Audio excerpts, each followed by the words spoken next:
For years, everyone believed Amina carried the feared red tie, the unseen mark said to drain a man's life the moment he shared her bed. And with 12 buried husbands behind her, no one dared question it.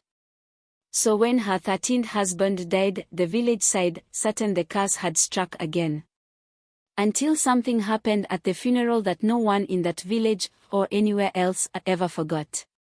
People still whisper about her in many villages long after her footsteps vanished from the earth, especially when men begin acting foolish or when widows compare stories during long afternoons. Her name was Amina, and by the time she turned 30, she had buried 12 husbands and walked away from each funeral richer than she entered it. Her name travels through villages like a cold draft, always arriving before the storyteller can clear their throat.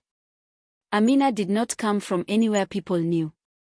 One morning, she simply appeared, walking down a dusty road with a small suitcase and a calm smile that did not match the uncertainty of a stranger. She wore a colorful traditional cloth, her waist wrapped neatly, her earrings glinting softly in the morning light. She was beautiful, painfully so. Not the loud kind of beauty that shouts for attention, but the quiet kind that follows you home and lingers in your thoughts. Her eyes held softness, but her smile held something else unreadable. Her kind of beauty made grown men reposition themselves and straighten their backs when she walked past, and made married women clutch their husbands' sleeves subconsciously. Young boys stared until they tripped over their own feet. Her voice was soft, her laughter well-timed, her footsteps light. She blended into conversations like someone trained for it. Chickens scattered as she walked, and villagers watched her the way people watch a storm that has not yet decided who it wants to visit. She did not flirt. She did not laugh too loudly. She simply existed, and that was enough to tilt the entire village off balance. She settled in the village as if she were simply continuing a journey she had begun long before. No one asked where she had been. It was easier not to. Some people are like storms, you simply brace yourself and hope your roof survives. Within weeks, she married her first husband, a respected man who ran several businesses in the village and even far away neighboring lands.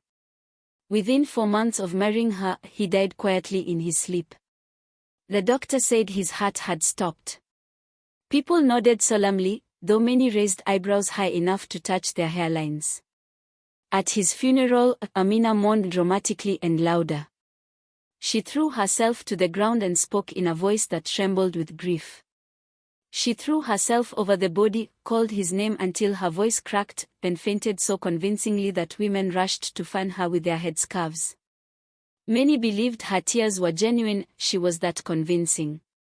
But after the burial and dust settled, it was discovered that her late husband had signed his businesses, home, lands, and savings into her name. People raised eyebrows, then whispered as she passed, but grief makes cowards of many, so no one spoke. Within a few weeks, Amina married again. Her second husband died 5 months later. The cause was unknown complications. Again, Amina cried convincingly. Again, she inherited everything. People whispered, but no one questioned it openly. Husband 3 lasted 3. Husband 4 collapsed after dinner. Husband 5 slumped in the field as if deciding the earth was softer than life. By the time Amina buried husband 6, people stopped pretending not to notice and the village widows held secret meetings under the old tree, their eyes dark, their whispers sharp, their conclusions unanimous. Amina is not normal. Amina had buried so many husbands that the widows began calling her the walking funeral announcement.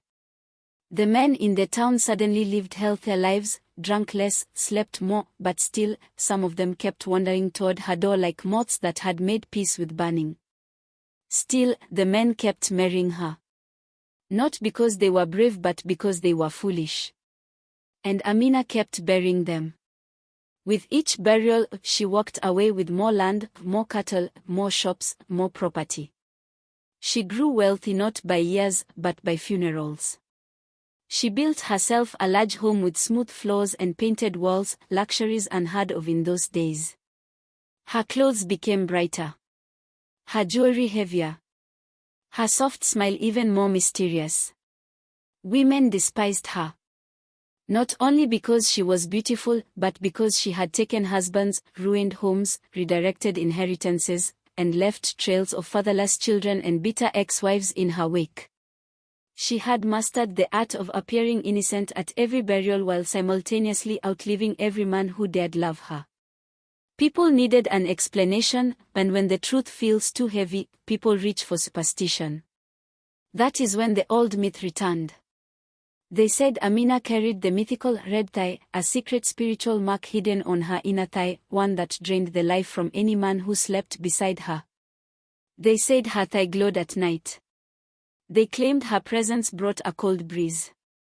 They insisted men died because a spirit fed through her. And that her beauty was bait, her touch a trap, her bed a grave. No one had ever seen this red tie, but the best lies do not need proof, they need fear.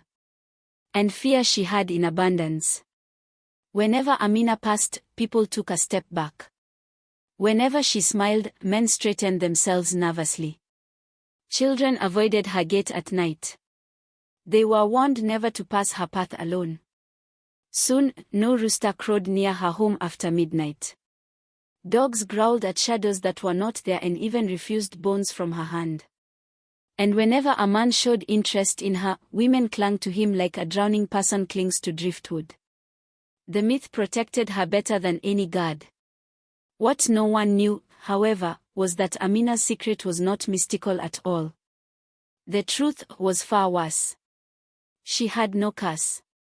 No red thigh. No spirit lurking in her shadow. She had something simpler. More terrifying. Patience. And a method.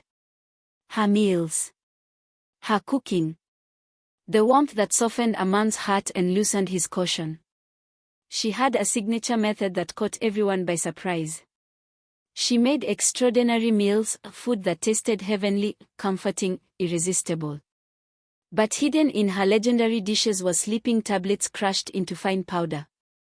A man would eat, drift into heavy sleep. And in the quiet of night, Amina would kneel beside the sleeping man, place a pillow over his face, then press. There was hardly a struggle. The medicine did most of the work. By morning her husband was gone, and by noon she had perfected her grief. She would scream, call for neighbors, faint dramatically, and begin planning yet another funeral. 12 times. 12 men. 12 perfect deaths. 12 inheritances. And the village continued to blame the red thigh. The spirit workers came fast.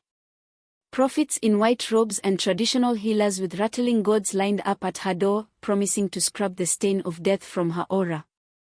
But Amina, she turned them all away. She had no energy left for smoke, spells, or miracles. For half a year, she walked alone. She threw herself into her trade with a frantic energy, as if work could outrun memory. She stopped wearing her bright clothes. Her laughter vanished. She moved through the village like someone who had misplaced her joy and was too tired to search for it. And slowly, the village's heart began to break for her. The malice in their eyes turned to water, they looked at her not with fear, but with a heavy, aching pity. "How much can one woman bear?" they murmured. 12 loves buried before her hair has even turned grey. One by one, villagers began leaving small offerings at her gate, baskets of maize, a bar of soap, a shawl for cold nights. No one said it out loud, but grief had softened them. They wanted her to feel held, even if they did not fully trust the hands they were holding. Even the widows, who once met beneath the old tree to plot her downfall, began to soften. They watched her move through the market with swollen eyes and slow steps, and their anger loosened into something they did not expect,